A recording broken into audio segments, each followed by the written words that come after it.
I mean, now it's a protocol that's being adopted and used by so many people. Can you speak a little bit more on that? And why do you think it's become so popular? Yeah, I think there are a few things. I think when we kind of set out to build this and deliver it in 2017, early 2018, there were certainly other projects in the market already. Some very decentralized that were emerging, like Dai.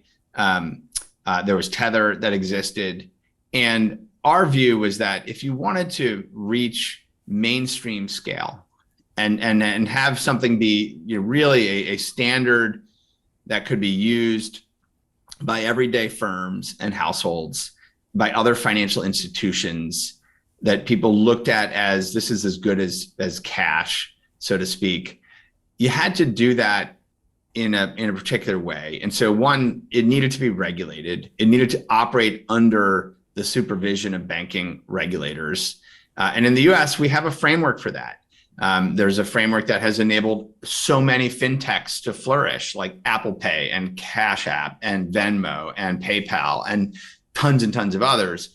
And so we worked with the regulators that have worked on these sort of electronic money innovations and got them comfortable with supervising what would be now known as a stablecoin.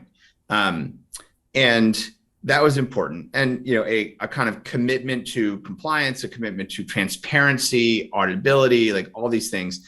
And we published it as an open source project.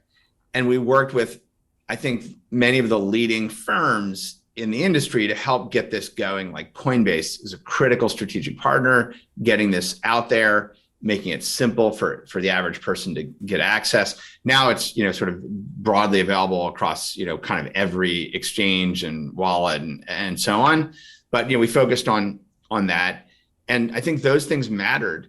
As DeFi protocols were getting going, I think people were saying, well, if I'm going to have dollars, I want to know these are actually redeemable, and so it had the benefit of being something that, whether you're an individual or an institution, that you knew you could easily create and redeem it at par at no cost. And that just worked.